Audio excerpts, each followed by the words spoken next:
Welcome to Global Trends. Please subscribe and hit the bell icon for more breaking updates. It was a Tuesday in Detroit. The city woke up to the familiar rhythm of engines and footsteps, the sun glinting off glass towers and old brick factories. On the surface, it was just another day in the Motor City where the past and present meet in every street corner. Just another day. Until it wasn't. The morning commute buzzed with routine, but beneath the surface a sense of unease lingered, as if the city itself sensed a change in the air. The city's heartbeat, auto plants, steel mills, thumped with routine, unaware of the storm about to hit. Generations had built their lives around these factories, their livelihoods tied to the steady pulse of industry. Then, the news broke. President Trump had slapped tariffs on Canadian steel. It flashed across screens and echoed through factory halls, a decision made in Washington but felt instantly on Detroit's streets. Headlines screamed about trade wars, but for Detroit's workers, it felt like a war on their lives. The words tariff and retaliation became personal, heavy with the threat of lost jobs and shuttered plants. For decades, Detroit and Canada had been partners. Parts, steel, and people flowing across the border. The Ambassador Bridge wasn't just a crossing, it was a lifeline, connecting families, businesses, and dreams. Now that lifeline was threatened, as if someone tried to sever an artery and expected the body to survive. The flow of steel slowed, and with it the certainty that tomorrow would look like today. The city held its breath. The hum of industry faded, replaced by anxious silence. Machines that once sang with purpose now sat idle, their silence echoing the fears of those who depended on them. Families gathered not to talk about their day, but to whisper about the future, layoffs, bills, uncertainty. Kitchen tables became war rooms, where parents tried to shield their children from worry, even as they wondered how to make ends meet. Politicians spoke of leverage and strategy. They debated numbers and policy far removed from the faces behind every paycheck and every pink slip. In Detroit, the words were simpler: fear, betrayal. The city that had given so much to America now felt abandoned, its people left to face the consequences of decisions made far away. The great engine of Motown, which powered the American dream, was sputtering, choked by a decision made far away. The shock was immediate. This wasn't just politics, this was personal. Every silent machine was a reminder of what was at stake, not just jobs, but a way of life. Detroit was about to become the first casualty in a battle it never chose. The city braced itself, uncertain of what tomorrow would bring, but knowing that nothing would ever be the same again. March 2025. The air in Detroit was thick with anticipation, but also with anxiety. Rumors had swirled for weeks about a major policy shift, and now the city braced for impact. President Trump imposed a sweeping 25% tariff on Canadian steel, citing national security and the need to protect American industry from foreign threats. The announcement sent shockwaves through boardrooms and factory floors alike. Hopes it was a bluff faded fast. Executives and workers alike realized this was no negotiating tactic. It was the new reality. By June, the tariff doubled to 50%. The escalation was swift and relentless, leaving little time for companies to adapt. For Ford, GM, and Stellantis, this was a nightmare scenario. These companies, the backbone of Detroit, suddenly faced a crisis that threatened their very operations. Their just-in-time supply chains, once models of efficiency, shattered overnight. Deliveries stalled and assembly lines ground to a halt. Suddenly, every car and truck cost more to build. The price of steel, a core ingredient, was now unpredictable and climbing by the day. The White House claimed the move would protect American jobs, but the reality on the ground was chaos and confusion.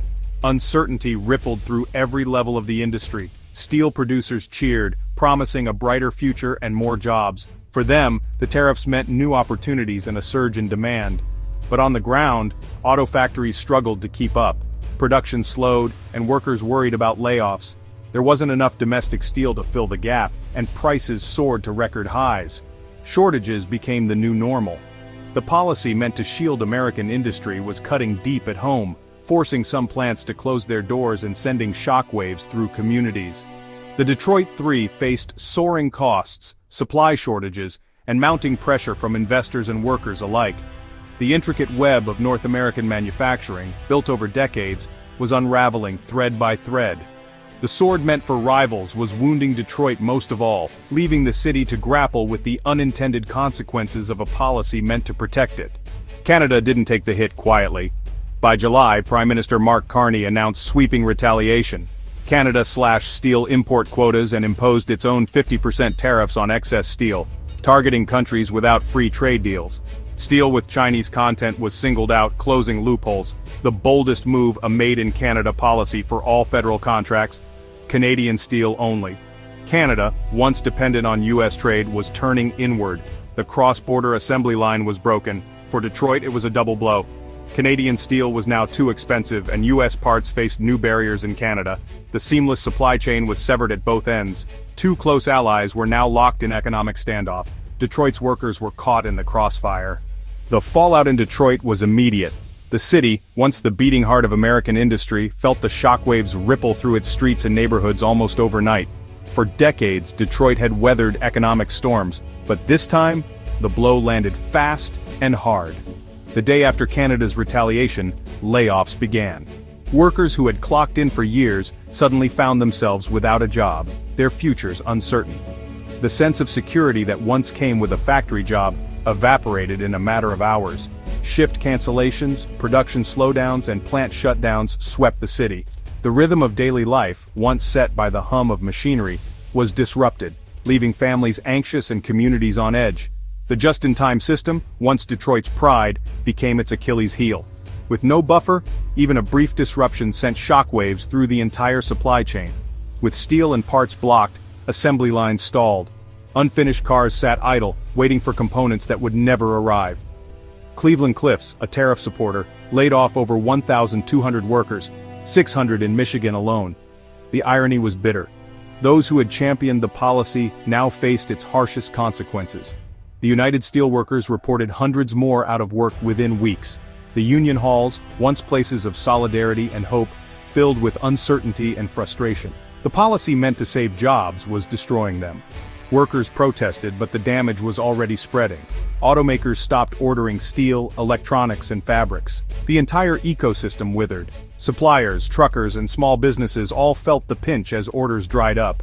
Idled plants, once roaring with life, fell silent. Parking lots emptied.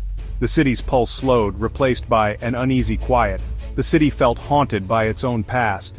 Memories of prosperity clashed with the stark reality of decline. This downturn felt different, self-inflicted, unnecessary. People wondered if it all could have been avoided. Detroit was reliving its worst nightmares. But this time, the wound was from within. The city's resilience was being tested like never before. The city's industrial heart was breaking, and its people were left to pick up the pieces. Behind the headlines were real people, families blindsided by layoffs. A third-generation Ford worker told his son the college fund was gone. A single mother, proud UAW member, stared at a layoff notice, wondering how to pay the mortgage. Anxiety gripped the city. Diners grew quiet. Conversations circled around lost jobs. Workers who believed America first meant them first felt betrayed. Union leaders protested, powerless against a policy that gutted their ranks. Small businesses, pubs, shops, restaurants saw customers vanish. For lease signs appeared everywhere. The promised manufacturing revival had become a nightmare for Detroit's working class. While Detroit struggled, a US-Japan trade deal quietly shifted the landscape. The US cut tariffs on Japanese cars, and Japan opened its market to American vehicles, but the 50% tariff on Japanese steel stayed. Japanese automakers like Toyota and Honda ramped up US production using non-tariffed steel. Detroit's automakers, crushed by Canadian steel tariffs, now faced fiercer competition at home. The hoped-for boost in demand for American steel never materialized. The Detroit Three were squeezed by high costs, a broken supply chain, and new rivals. The tariffs, meant to show strength, left America's auto giants weaker than ever. Autumn 2025. Detroit's scars run deep, assembly lines remain quiet, temporary layoffs feel permanent, the manufacturing renaissance promised by politicians is nowhere in sight. The trade war left economic wreckage, and Detroit is left to pick up the pieces. Trust with Canada is broken. The supply chain may never fully recover.